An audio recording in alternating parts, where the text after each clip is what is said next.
What's up, everybody? Happy Thursday to everybody. Hopefully, everybody had a good 4th.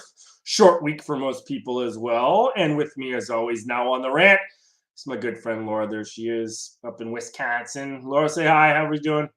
Good. Hi, everybody.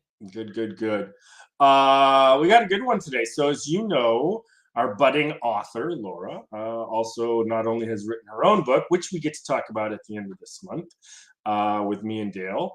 But we're also going to talk to her. She also writes articles for LinkedIn all the time with her own thing and her own consulting group that she has, and is a pretty good, I would say, short story writer, if you will, about leadership topics. And that's what kind of sparked this part of the rant this week was that, or this month, I should say. And that was, we're talking about change fatigue and kind of happening and what's going on. I'll let you lead and talk about your article first, and then I'll cut it all up and tell it's a bunch of crap. No, I won't do that. But no, I'll let you lead. Talk about what you talked about because I think it's a great article. It was short. It was simple. If you don't read her stuff, please go on, get her onto LinkedIn and everything else, and make sure that you do. But I'll let you lead with your kind of thing about what it was about. So you lead. You bet. So a lot of my articles are based on things that happen day to day and week to week. And there was this term that kept coming up, and it was change fatigue. I was giving a staff in service for a local arts hub in my hometown, and somebody was adverse to some of the things that I was talking about. And somebody said to him, change fatigue is a real thing. And I started thinking about that, how when I was a principal, there was pushback on certain initiatives. And when I was a teacher, there was a lot of pushback on certain initiatives. And I started to really dive into what is change fatigue? What does it mean? And is it a real thing? And so I wrote this article based on some of my findings. And really what it boils down to is, in my very humble opinion, I think that change fatigue does happen, but I also think it's people's perception of loss of control or their fear of the unknown. And so I do feel like leaders have a very important opportunity when there's change in a company to lead that change strongly, to eliminate, or maybe not eliminate, but to diminish the amount of change fatigue that can happen. And so that's kind of what the article is saying. In some ways to mitigate change fatigue is to make sure that your employees know what they do have control over, so they do have a sense of control. Because even if they can't control the change, they could maybe have influence on the idea or have control over other aspects of their work. The more that a leader can communicate throughout the change, the better. And I know, Keith, you're going to talk about this, but sharing the why, right? It's important, in your opinion, to a certain extent. To a certain extent. We'll go into it. I'm not, I like Simon. I just have refined it. That's all. I just want to tell you, it's a refinement of Simon. It's not a denial of what he's talking about. So yes, absolutely. Okay. And then the last part is you have to have trust. Ultimately, your team, your people, your employees, they need to know that they can trust you and what you're doing. And so I've got a lot of questions, a lot of things that I want to bring up here. And I'm really curious if you've ever had change fatigue. Yeah. Well, yeah. when you do a job for 24 years and then all of a sudden you're trying to find yourself and what that's like. So military transition, right? Now you obviously you had a very significant few years of what you did that were very impactful.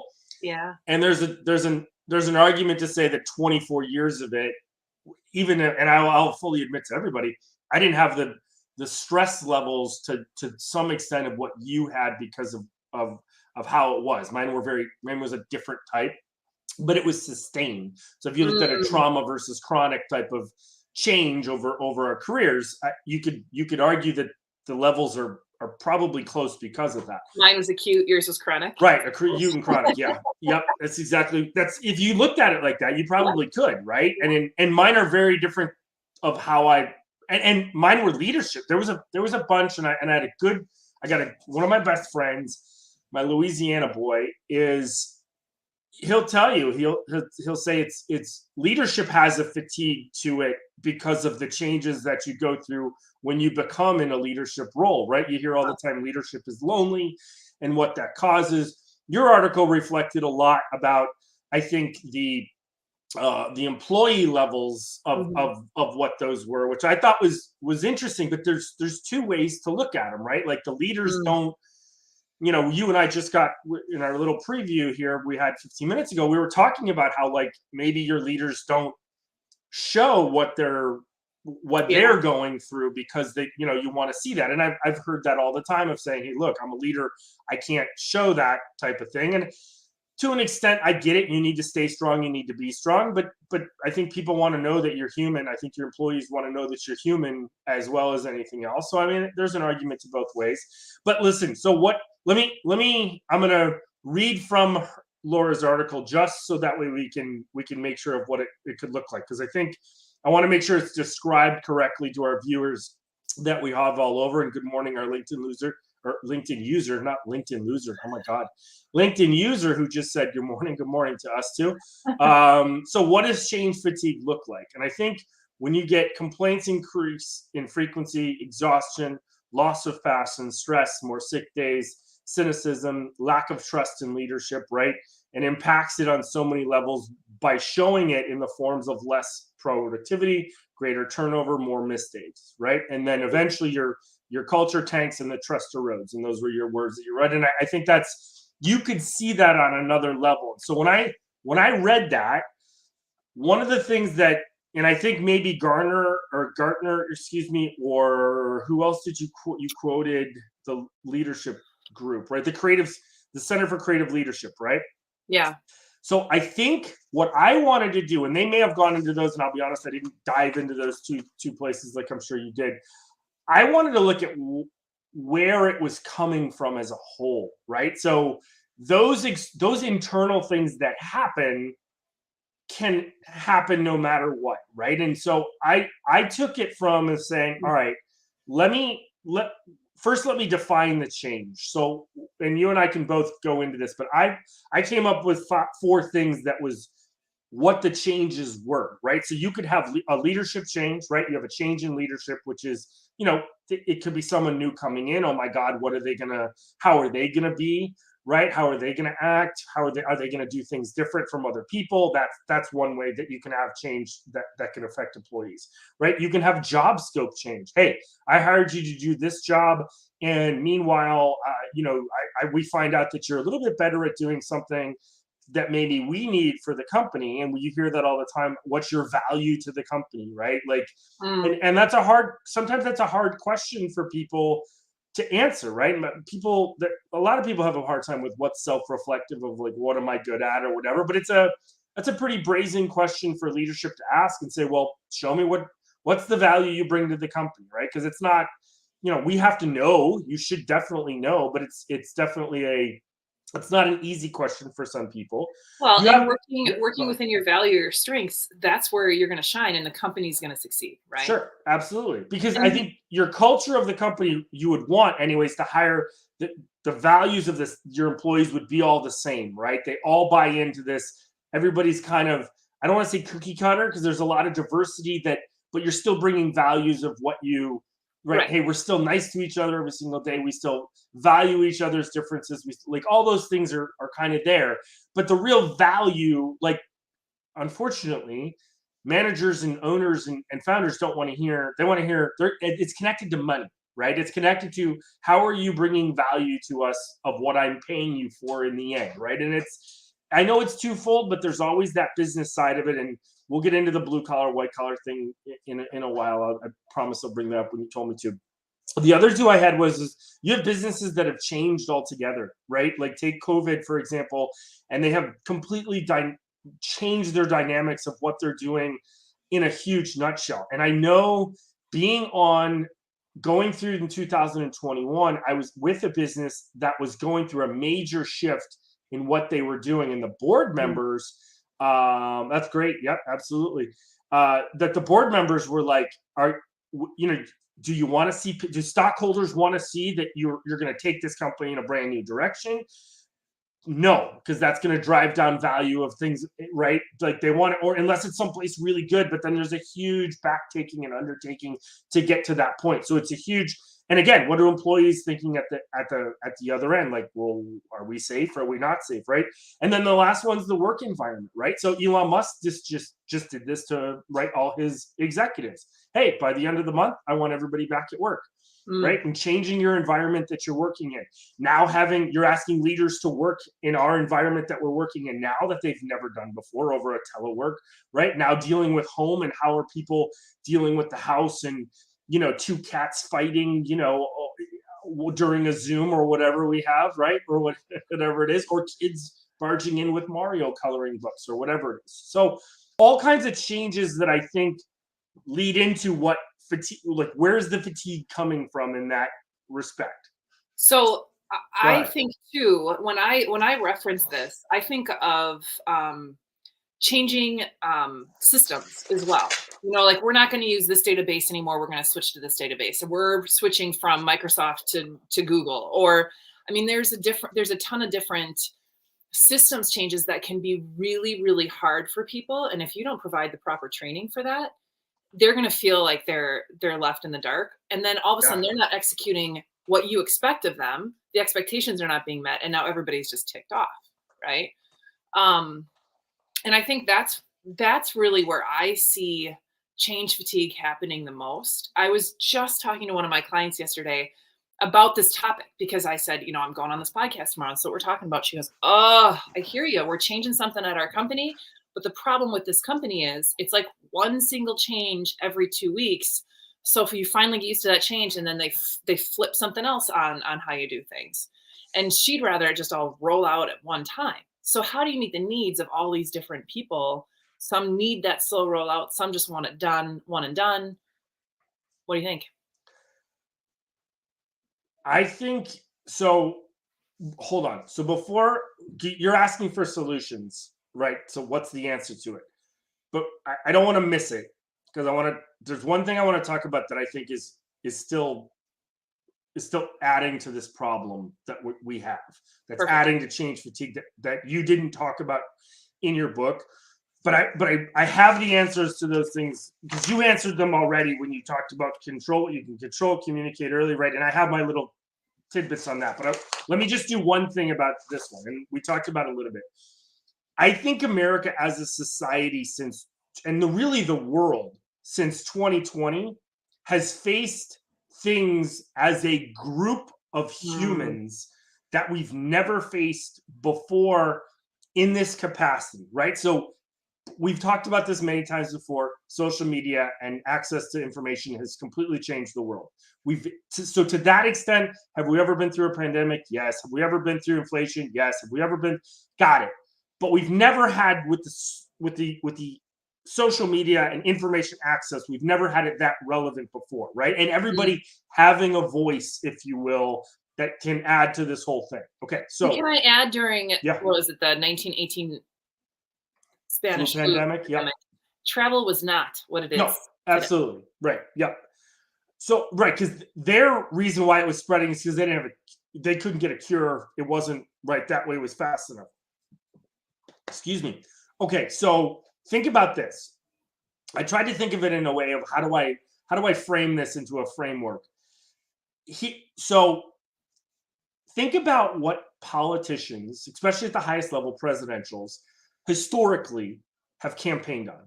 They've campaigned usually on healthcare, on the economy, foreign affairs, jobs, abortion, and civil rights. I'll put those all together into one, right? Those have been traditionally, since probably 80 on, those have been like the number one things, I think. And if you think about that, what's happened since 2020 as a society and what we all have on our shoulders or what we hear about, what we're bombarded about, it's been what? It's been the end of a 20-year war, COVID, inflation now, foreign affairs, like with a war going on, end of a war now, war in Europe that we're going part of, right?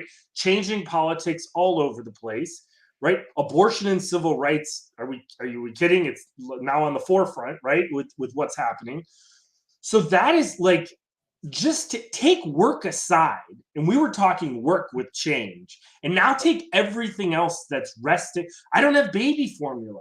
Oh my, supply chain, right? Like, so take all these extra, extra, I don't say extramarital, but extra employee stresses and add them to what we normally don't have. Like, yes, we've had some before, like, you know what I mean? But it's not been necessarily like this, where you get them all and they're all in your face 24/7 all the time, right? Even if they don't matter to you, they end up mattering in some way, shape, or form, right? Which I don't think we've had that before like this. And so it's again, and then there's the blame game with everybody blaming the right, blaming the left, the red blaming the blue blaming red, all of it, us blaming other whatever.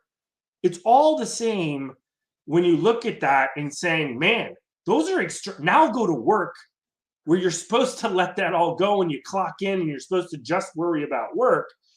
But guess what? At lunchtime, I'm seeing all my updates and finding out, what's going on. Like, you know what I mean? Like, so now change fatigue is saying, well, shit, there's all this other stuff going on. And now I got to worry about what change at work. Because my argument would be potentially, if you did nothing as a leader, and that's really the point of your article, is leadership. In fact, it was your first line, leadership can make all the difference when it comes to workplace change. I fully agree with that. Mm-hmm.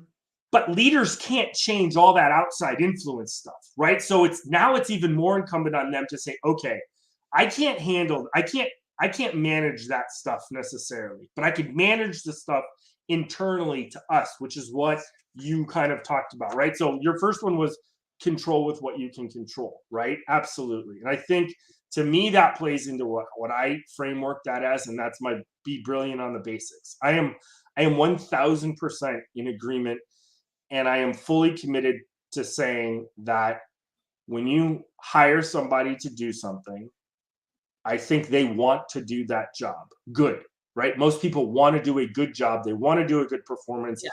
I don't care who you are. You're coming in, that's what you want to do. I've seen it time and time again where you do that. And if the expectations are set early, right? And this is another one of my things with all of this, is when you have brilliant on the basics, you want to make sure that your expectations and your boundaries are set early, right? And what that's going to be. If there's changes in that, great, reset them, get right, and be brilliant on them. You can only ask them to do what they're good at, right? And then and if your expectations are more and you want them to be more, you have to be able to do that. So it's, you control what you can control as a person. Be brilliant on your own basics, whatever those are. And then when you need to branch, or when you get asked to change or to branch out, right? Whether you get your change could be as simple as, we want you to be more of a manager and control people's, job, schedule or something, right? And that's not me. I don't want that responsibility. Okay, then if you think as a leader that is that they would be good at that, and you want to challenge them to expand themselves and not plateau, right? Because let's be honest, there's people that, if you just want to be the fry cook and you don't want to be anything else, you don't want to work the window, great, that no problems, right? But there's definitely companies that are, you're either up or out, right? I mean, the military is one of them. Move up or move out, period, right? So I think you were dead on and spot on. Control what you can control. Be brilliant on your own basics, I think, is really good. Yeah. Let me just rewind a little bit, because there's a point that we haven't touched on that's in the beginning of the article as well. And you were going there, and then you went off on the tangent, as you do, you ADD kid. Yeah, no big deal. But I quoted Gartner, who said that the employee's ability to change has plummeted since 2020, since the pandemic. And the amount of change that the average employee can absorb without becoming fatigued is half of what it was pre-pandemic. Right. So as leaders, we need to keep that in mind, right? Sure. And we need to figure out what our priorities are, and know that there's some limitations the ironic part of this, companies have to be more nimble to change more than ever, though. Yeah. Right? I mean, I agree with you 100%. Let's be really, whatever you're going to be, doesn't matter. If you have to be able to change on a dime. And I think where it used to be rock solid in, like, let's say the open, like shareholders and board of directors, big companies were like, what's our thing? It's solid. It's got to be here. Enterprise plan. I think it now, if you don't have an ability to change, and there's some things are still like that, right? Like Disney's number one goal should be to create content, and Bob Iger said that a long time ago in his book, and it was I fully agree that you can look back at Disney and find when they lost their way about creating content in their thing, right? I think but so it's so ironic, Gardner saying we don't have the capacity necessarily to handle that change as much anymore because of what's happening, like what you and I were talking about. Yet the companies are being asked to be more nimble and to be more ready to okay, how do we take advantage of different areas by making a change here or making a change there, right? So yeah, totally agree. It falls into your, I think this falls into the second piece that you said, which is communication, right? And being open as much as you can to do information, right? It falls into where I would call that being transparent to your people. Yep. And treating them with, okay, this is what we're doing.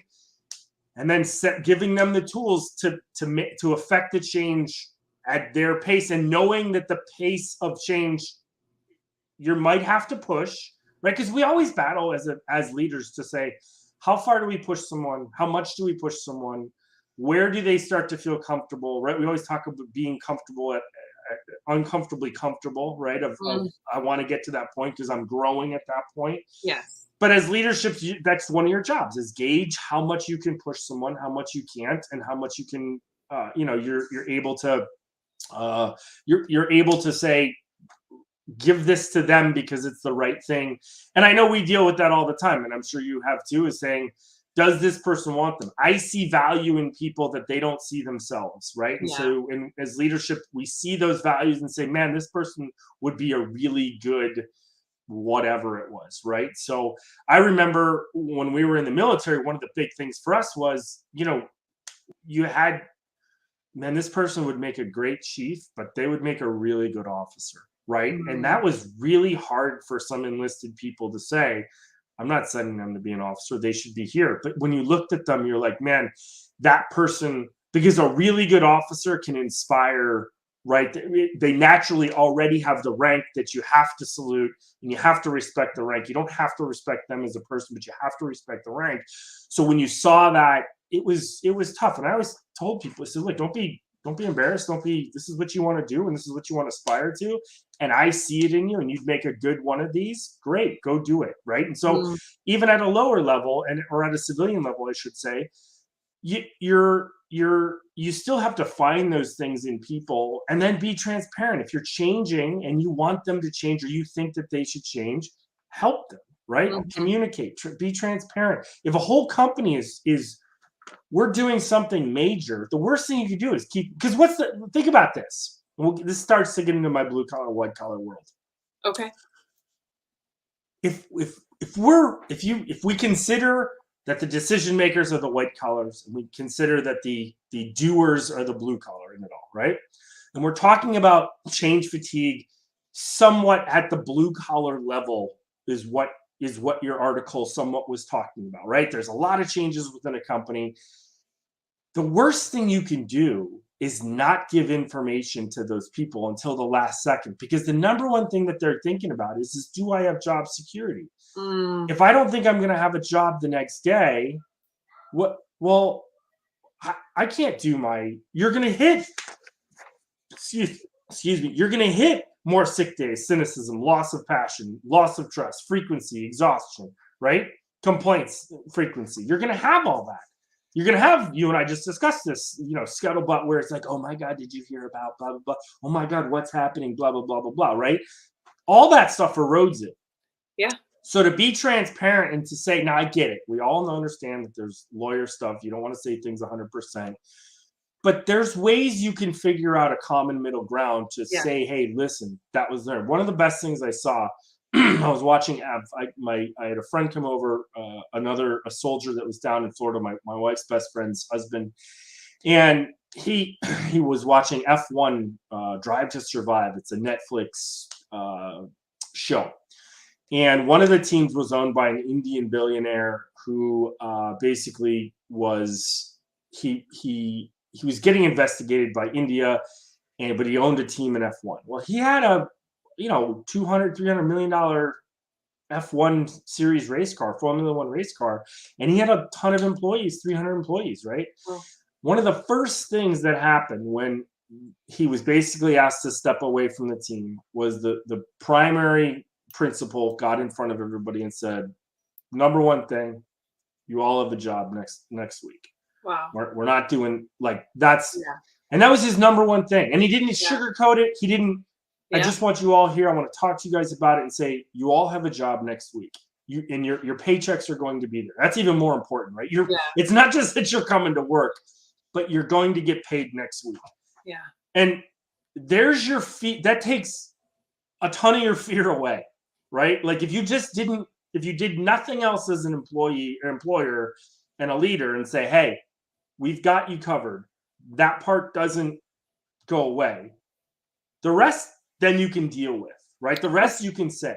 That's an essential basic need. Sure, absolutely, right? Because it leads to all the rest of them, right? Exactly. Yeah, I would absolutely agree, and I think as a leader, it's a great point that we're talking. When you're talking about being transparent, pick the things that you want to be transparent about first, that are most important. I think you mentioned that in here when you talked about, ask your team collectively to decide what's the most important and focus on that one. And you were talking about prioritizing your changes, right? Mm-hmm. But it's the same thing. We know change is going to happen as a leadership. What's then from those changes, what's the most important thing that my employees and the people that I have the privilege to lead, what are the most important things to them? We all know getting a paycheck every week is going to be important to people, period. No ifs, ands, or buts, right? Yeah. And so I think you can knock that. There's your easy knock one off the list of saying we need to be transparent and be, listen, if you don't know that answer, there's absolute reason to say that too, right? Of being like, hey, we don't know where the money's going to come from. We're working as hard as we can, and as soon as we know, we will let you know. And then it's update early and often, right? Yeah. So it's if that becomes an update after every single work day, because that's the most important thing. Going 2 days and not knowing that's huge on people, because it's so different about, and think about this. If you have loyal people who know that something happened, they're going to stay with you if you're giving them updated information and communicating with them and being transparent. I think people, I've always, you talk about benevolence and how we all want to do the right thing before, and we're going to have a whole rant on that for all of us. But I think when we talk, people will stay with people when they show those types of things, and the loyalty's already there, right? When you've built trust, loyalty, and respect from and you have that from your people, they'll ride with you through the storm, knowing, right? Because it's important. If those people are truly important to you as a leader, and you know that your business is built upon them, look, you're going to do everything you can for them. You're going to go get a loan. You're going to do whatever you have to do. And I've seen that absolutely positively firsthand. Right. Very recent leader. Go ahead. Sorry. Here's the thing. If they know that there's this thing happening, they might have an incredible idea that you've never thought of. Because if they're absolutely loyal, they're going to help you figure it out. Yeah, because they have we always have to remind ourselves, I think, as leadership, they have a perspective that we don't have, right? And it's a perspective of, it's a perspective that is, how do I put this? So you may be a CEO getting $300,000 a year, getting all your stocks and everything else, and you've got someone working for minimum wage for you. They're not based upon the future of the company. They're thinking about Friday's paycheck of what they're going to get, right? They don't think about, they're not in tune to think that way. This is my blue collar, white collar mindset, and the why that I have not an issue, that I just expand on what Simon says and we're talking about Simon Sinek, by the way, and Start With Why, his book about Start With Why. I'm a huge, to get people's buy-in, to gain their trust, their loyalty, their respect. It's being honest, it's being consistent, it's being transparent, right? I've said that a billion times. That's my thing. But you have to decide about when the importance of their why is a very different importance of your why. And there's a middle section into that that sometimes gets lost in translation. So when you're talking about communication, in my eyes, make sure that you're talking to them about what's important to them, right? Does that make sense? Yeah, how it's going to influence them. Right. Yes, absolutely. Because again, if they know the simple things are taken care of, and they know that they're important enough that they're that the change is happening and they're the ones that can help facilitate the change to a better place, man, you've got people motivated behind you to help get to where you need to be. And you could be military and a change of command. You could be a small business, right?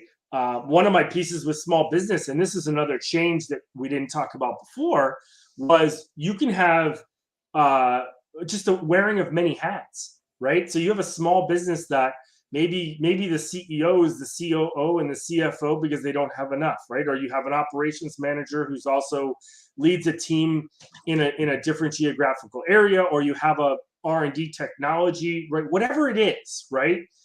You got many hats on. Well, that creates sometimes what hat are we wearing at this time? And when you have change all around, like we were talking about with COVID and all the stuff that had happened, we're asking people to wear different hats that they never maybe have done before. I attuned it to small business to say, hey, look, a small business goes through stuff like this when they're, hey, all right, hold on, taking this hat off, now putting this hat back on. Yeah. But at the end of the day, people want to, and I know I do, I'm sure you do, you want to be able to impress, not just impress, but you want to perform to what you've been asked to do. You want to be able to perform to that. And I think that's the end of the day. That's what everybody wants to do. Yeah. But if you're struggling with this change because you can't figure it out, or you're worried, like you said, about not having a job tomorrow, or you're worried that you're going to be doing something that's not a strength of yours, those are all things that are going to cut you back and lower productivity, right? Yeah, absolutely. Yeah. Yeah, and I think there's an expectation that you need, like, you know how they have the lulls during Christmas of stuff, and then it's the renew of the new year, and okay, sales are going to be down or whatever. If your thing isn't tied to, if your things are tied to holidays, your sales are up then, and then you get lulls the rest of the year, whatever. I think when you look at change and say, okay, we're going to have lulls, let's expect this to happen because we're going through changes, and tell everybody and say, hey, we expect to make mistakes. We expect to do this, but here's our defining, like, here's the lines we can't cross, right?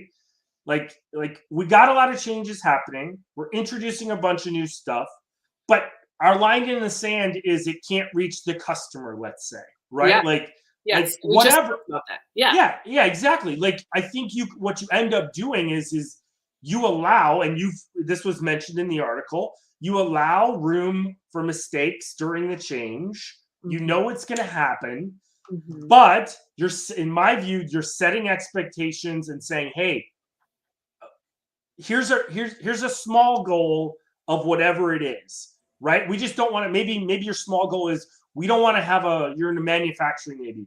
Our goal is small and we don't want to have a mishap, right? Maybe that's one of the big, we don't want to have something happen. Right. Okay. Well, we're always going to have that, right? But now it's more important because we're going through changes, right? They talk about when you have changes, when you have change of leadership, that's the biggest time that you get, at least in the military, it was for aviation, the biggest time you can have a mishap is during these changes of leadership that we have all the time. And so, again, we'll allow for, oh, shoot, I forgot that. But we couldn't allow it to get to the end result of whatever that was. For us, it was, we couldn't allow that aircraft to go flying with, right, even in the squadron, a wrench that wasn't in its right place we had to recall all the aircraft because we didn't know whether it was in an aircraft or not. Or Right? a hole in the wall. Did you hear about that? Yes, I did. Yeah. Yeah, you can spin on that. Go ahead. No, that's all I was going to say. Is Oh, like, yeah. just to your point. Yeah. Here's another thought though, is in business, we always want to do our best. We always want to have the best solution, practice perfect, yada yada. But the thing is, there never is a best, because we should always be aspiring to the next level, Right. or to discovering or innovating or moving forward. And so I think that that's another really important thing to be transparent about, is like, hey, this is the best we could find right now, but like this is never the end all, folks. Like, I love. So I thought you weren't going to go there with what you first said, and then you did. I am 1000% in agreement of saying, once we learn how to do something and we're really good at it, our basic may change then to another level. Yes. Right. So Exactly. yes, we're good here. We're the best at making these 5 pizzas. Great. And dude, we can pump them out, no mistakes. The right amount of sauce every time, the right amount of cheese. Like, we got this down. Mm-hmm. Now all of a sudden we're changing to this specialty pizza because we want to be better, we want to offer more, whatever. Okay, our best needs to stay the same with our basics, but now this is going to become a basic, so we need to get better at, we need to get the best at that level as well. Fully agree with you of saying you can plateau, totally fine with plateauing, but can only be so long. And I think as an employee and as the blue collar side, we should expect leadership to then say, okay, we're good at this. We're, like, to your point about your story about your friend, it was like every 2 weeks there was change. Well, okay, sometimes there has to be, when you're doing whatever the situation was, sometimes that's going to come into it, right? And we talked about being transparent, setting expectations, all those things are going to help with all that. But when you get a business that's cranking, and now all of a sudden we're like, we're really good at this, how do we expand to be better? Good to go. I had this conversation with James last week, and I think there are companies that get lost in, I have to expand. No, you don't. You don't have to either, right? You can get better at doing what you do without having to do this expansion of everything else. And that was James's point last week when he was talking from a business side, is that you get caught up in the huge, great stories and the millions and billions of dollars of stuff. But, I look at Buffalo, New York, and all the little pizza joints that are there. And dude, nobody buys Domino's, and nobody buys, like, the Pizza Huts have gone out of business because it's so, like, it's Seattle and coffee, right? Like, Starbucks is there. It was invented there. You could go down there at Pike's Place to get it. But here's the thing. There are a billion coffee places up in Seattle that make an exorbitant amount of money off of, because it's, right, you can do other things and not be huge and still, without having to do crazy amounts of change and put your people into a change fatigue state, right? Well, and then, so let's talk about that for a second. So you're differentiating by white collar and blue collar, and I'll just say leader and employee. Okay. Okay. Yep. So you had said at the very beginning something along the lines of leaders go through a lot of change as well, and they have their own change fatigue. But when I wrote this article, it was really based on the fact that leaders are typically the innovators, and leaders are typically the ones that are looking for their business to grow up and out. And they're typically the ones to implement the change, as opposed to having the change happen to them. So when I see change fatigue happening, I see it much more at that lower employee level than at the leadership level. Absolutely. Because there's an expectation that leaders just know it's coming and they have to adapt no matter what, right? Like, it's almost, when you hire, like, I'll give you a great example. When you look at a leadership level and we talk about in a telework world, do you expect your people to be on call 24/7 or not? It's a good question that you have for people. My expectation was, if you get hired at a certain level, to an extent, you're on. A sales guy knows he's on 24/7. BDs know they're on 24/7, right? Unless they're specifically taking off for like, hey, I'm on vacay, not answering. But even then, you get something huge and you're the only one, you're going to probably take that call. We've seen people on the beach with their, with their computers all the time. So I think, to your point, there's levels of expectations, and I don't necessarily know that we expect a change. You get hired to do this job at a blue collar level, an employee level. There's not a lot of like it's not in there that it says, well, you're expected to handle, the be all end all, like catch all. Like in the military, we used to have, for everybody else, the UCMJ used to govern us. And in whether you're in and I forgot the number of the article, but it was basically the catch all article that was like conduct unbecoming, right? It was bad. You shouldn't have done this because it looks bad for the military, period. And they could catch you. It was added to almost every single charge that was ever put against anybody. We don't have that written into contracts for like employees. Of course, right. Yes, about doing bad and making us look bad. But the truth is that it's not like it's when you write into a contract and you're like, and any other stuff that we asked you to do. That's right. Like, okay, hold on. What does that mean? You still have an expectation that they're going to change things every 2 weeks, right? Like, and listen, we're no different. Like the military was for everybody else that knows. Look, we went through uniform changes, and I went through 3 to 4 of them throughout my 24 years. Wow. Right? I started off in the bell bottoms, and yes, we had the bell bottoms going on. Right, and they had them. We were sailor uniforms, even in our work uniforms. Was that we changed to a very more like almost Dickies looking, same color but very Dickies looking, like you would see from a milkman or something. Right. And then we moved to an entirely different digital blue uniform. Yeah. That was blue camouflage that everybody's like, what in the hell? What if you fall in the water? Right, all the jokes were being made. And then we moved to the almost the Army color. Now the Marine has their own little version of it. The Army has its own version. You guys even changed too. You add the digis when you went. Well, you didn't, but you were before the digis. Yeah, you had the old style. Remember? Right? Yeah, you had the old style camo, the Desert Storm one.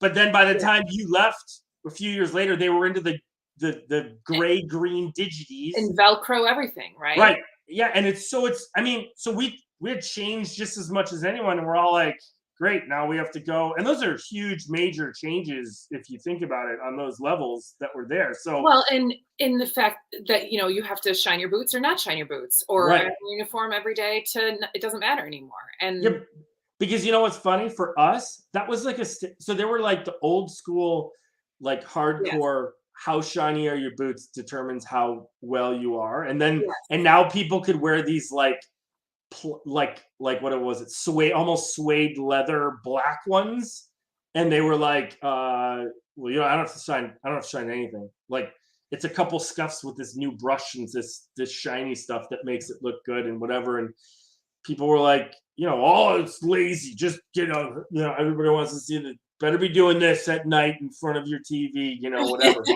Yeah, so that was the truth. It was. I'm literally, I can do this all day. Or ironing. Yeah. Mm-hmm. So, yeah, I think but everybody's affected by change, and I think that when you bring up the two sides of it, mm-hmm. one has to be the managers of the change, right, versus the impact where the change is most impacted.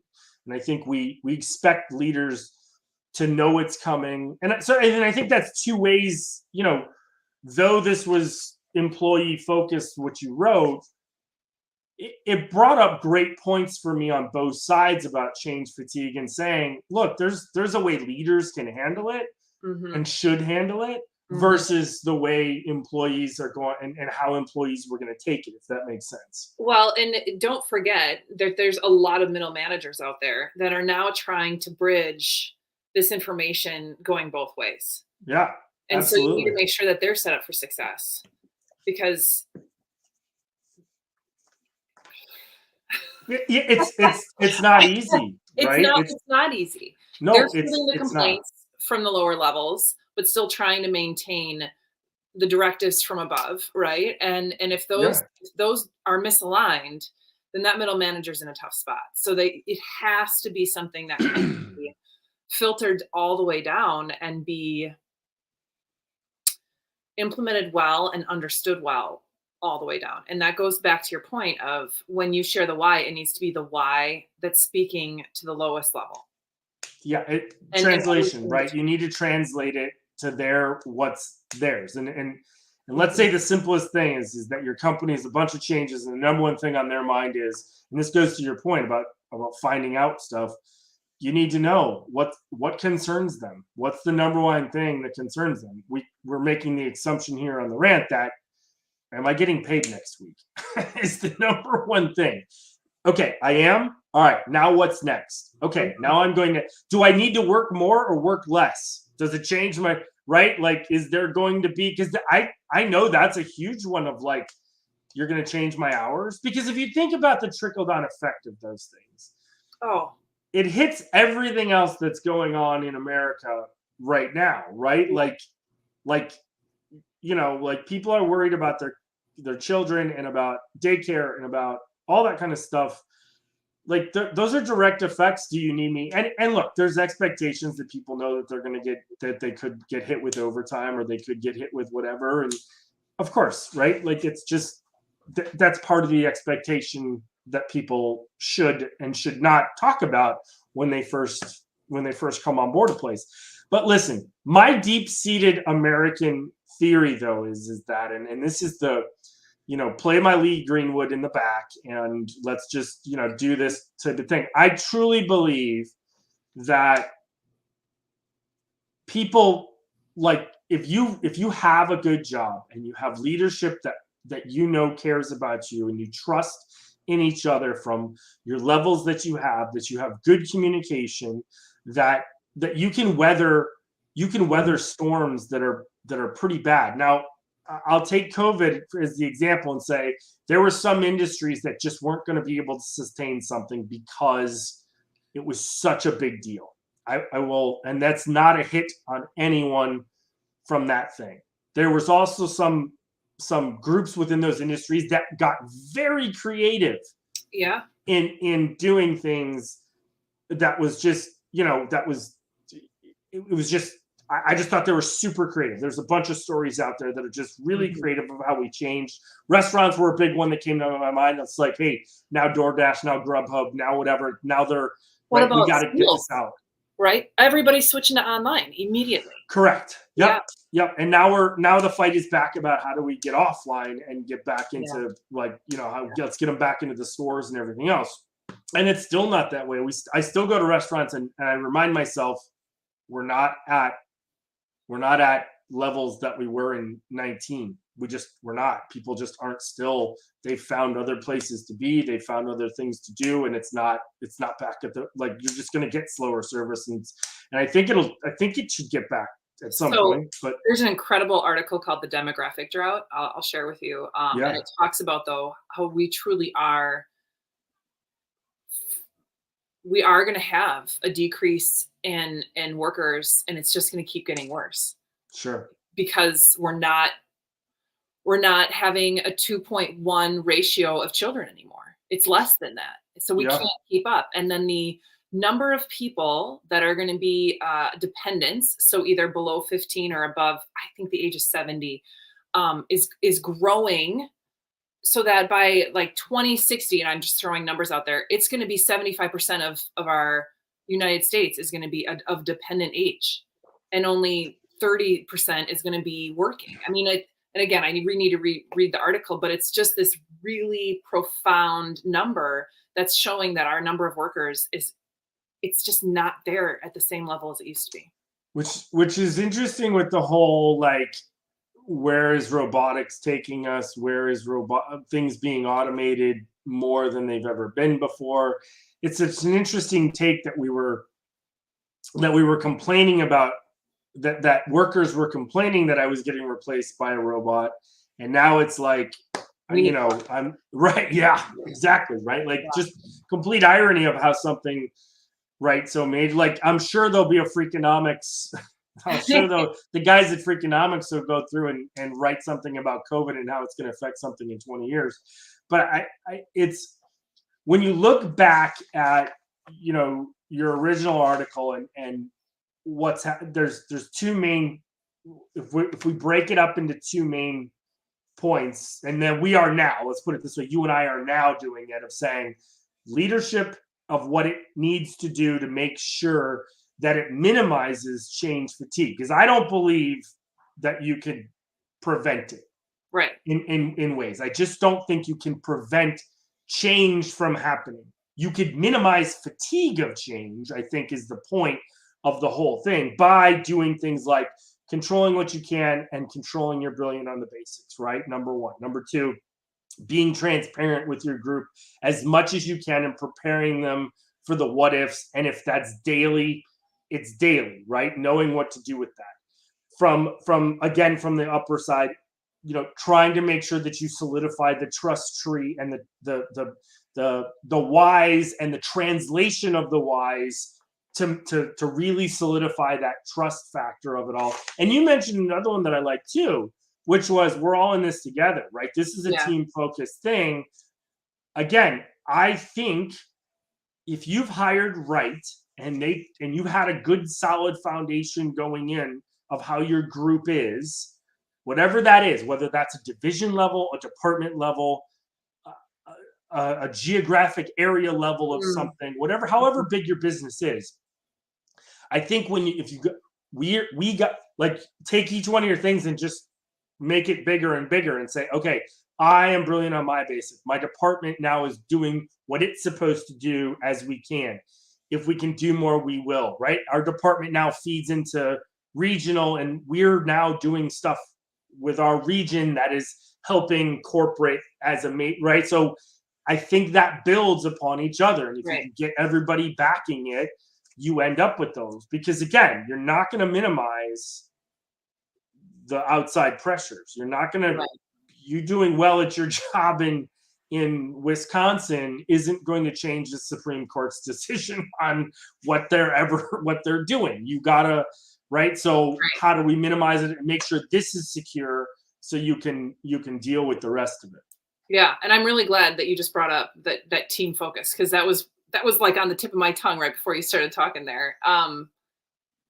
Routines are really important for people, and as much as we want to say like, oh, I love variety. Well, okay, do you park in the same spot every day?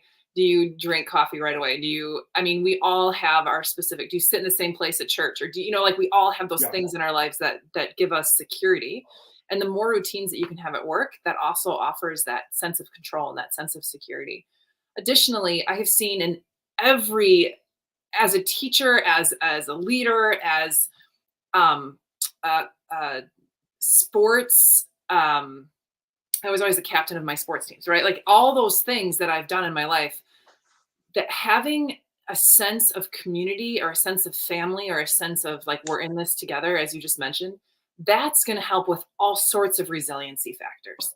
And it's going to make people feel like they can be themselves. They can be vulnerable without losing face. It just offers so much more of that strong foundational ability to move forward with change.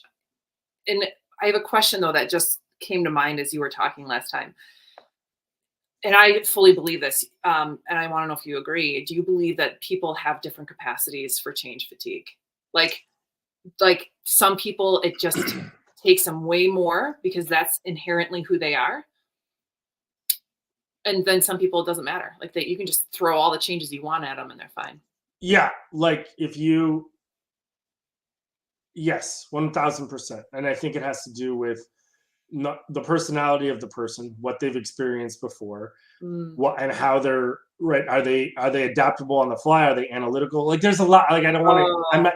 Me. I'm not a huge science person into getting into the. I believe in it. I don't think it's not. I think it's absolutely true. I think though, as a leader, organically, when you meet your people and you think about them and you have, and wherever this is, I don't care if you're on whatever level you're at. We used to call it intrusive leadership in the Navy, and it was and for everybody watching, the military has way more influence on your life, both inside and outside, more than you ever, more than any civilian could ever have with one of their employees. So we used to call it intrusive leadership, of knowing what your people were doing and everything else. And we used to have arguments whether or not you should be, friends with your coworkers on Facebook, or your junior folks on Facebook. All that kind of stuff was prominent. But here's how I'll answer that. You have to be, as a leader, a good gauge, and be able to, let me rephrase that. You have to be able to gauge your people and who can handle what they need to. So, God, he's perfect. And we didn't plan this. Powell puts it perfectly, right? Give people the right leadership lessons at the right rank at the right time, right? So I think the same thing affects, if you know that Jane can handle it and know that the change is coming, cool. Talk to her about it, set the expectations, see if she has buy-in on it, all the stuff we talked about. But if you know that Joe can't, and that is not in Joe's wheelhouse and capacity, because let's say Joe's got 3 kids and he's struggling to find formula and everything, but he may be the perfect person to take over and accept and move forward with that change. He can't in his private life, right? He just can't. Thank you. But I think you owe that to them to say, hey, look, you're not in this position. You'll be there. Because here's the thing. There's a lot of, we used to talk about this too. Well, why did you give it to that person and not me? I was ahead of them, or I wasn't, right? And if you're not a leader that can take control and say, hey, here's the thing. Because maybe Joe can. Maybe you're like, hey, it seems like you got a lot of crap going on. We want to give this to you, and we want you to help facilitate this change in our company. Are you able to take this on? It looks like you can't, and maybe you do need the break for it. Yeah, but is it? I can't. But is it going to affect me moving up? No, Joe, it's not. Like, this is not right. And I think when you're that way with your people and saying, I got you, bro. Jane's going to handle this one. You got the next one coming up. There's going to be more stuff coming up. It's not that she's. I think you foster it. You're transparent about it. Yeah. You're caring about their needs. Right, you're thinking of them as a team. I want to go back to your family comment a little bit, too. So I just want to say, know your people, right? Absolutely, 100%. Like, bottom line, it goes back to your brilliant at the basics. I think know your people is also a leadership must. Yep, and I've been struggling seeing all these interview questions and how deep do you go and everything else. But when you're really growing a family type atmosphere in your things, I have a CEO right now who absolutely 100% cares about us as individuals and how we are, and I know he looks at the good of the business, and then what capacity do we have to put on people and not, and that is not an easy thing to do. And high level leadership, he's at a high level leadership piece. I know that's not easy for a mid-level manager maybe to take on and say, well, that's not my job to worry about whether they can do this or not. Well, no, technically it is. In my eyes, it is your job to do it. And it could be simplistic, right? Like, you don't have to go into it. When you say know your people, you don't have to know it 100%, right? It's not about just, you know what I mean? Like, there's ways to just know, hey, what are you going through? Well, I know she's a single mom. Okay. Or I know he's a single dad, or I know that they're single. And that doesn't, by the way, we used to do this all the time, and it's not the right thing to do. We used to say, well, you don't have kids. You can take the Christmas watch, right? Or whatever. You don't have family here. You can take the Christmas watch. And that's not the right thing to do all the time either, right? So there is 2 ways to look at that, and making sure that just because, don't make assumptions that it's one way or the other. No, if you're going to get to know them and you're going to take the steps, don't make the assumptions that you know things about people, right? Because that's not, there's ways to do that as well. For sure. Yeah. Because you might have a parent of 5 that really wants a break. Yeah, like, I can miss Christmas. I'm like, but I got a good one from, it didn't come in over our banners, but someone wrote me a good post from Ronnie Oldman, who said, excellence is the result of caring more than others think is wise, risking more than others think is safe, dreaming more than others think is practical, and expecting more than others think is possible. And I think that flows right into what we're what we're talking about within a company and a company atmosphere, and what leaders should be, when you're talking about change and change fatigue, it's just handling it with, again, it boils down to what you wrote, right? Which is communicate, keep it open, keep it transparent. Don't, and then, look at how you're handling things. Like look at it from a perspective, like we said, from both sides of the perspective of what that's going to be. I'm always a fan of, and I think this too, when you get together with leaders and you talk about stuff, you're going to find different ways people are handling things, and you'll find that you can have a service oriented industry, and you can have a product oriented industry, and they have the exact same problems when it comes to change, right? Like the change, because it all deals with people. It deals with how you're handling your people. Exactly right. Yeah, and I think that gets lost sometimes because people think, well, they're not in the same wheelhouse as you. Trust me, the tattoo parlor owner is having the same problems that the HVAC guy is with his people out. Like, they're the same type of issues that you have to deal with. So I feel like that's why I've said it before. If you prioritize your people, everything else will fall into place, right? If you make sure that they're in a good place, everything else will follow. Yes. However, the white collar is going to say, because the argument is always this. So hear me out. The argument is like the business would not run without its people, period. At the same time, the decisions that the leader's making have to be for the good of the people and the good of the company to survive.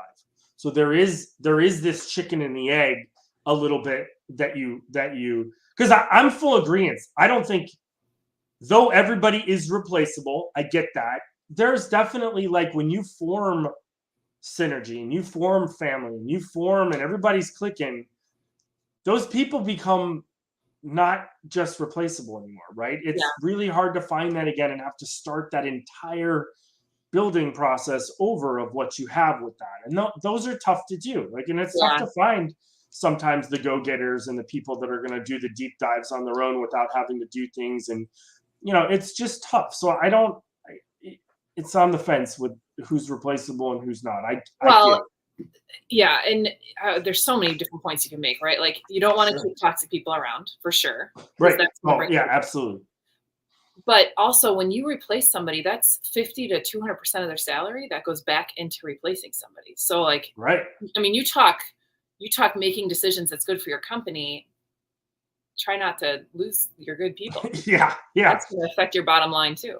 Yeah, because technically you're probably going to replace them with somebody. You may replace them with somebody cheaper, but you're not going to, like, what do you, again, how much did you lose in the process? Correct, because it's the glue, right? It's the stuff that's intangible that person may have had already, or the little stuff. And I'm all about the glue of the organization, right? That's where I focus with my L4 series, is that it's about the glue, leadership in the middle, and all those things from the top. Like, that's the part that, you're right, it's not that I know for a fact it's not calculated in a salary.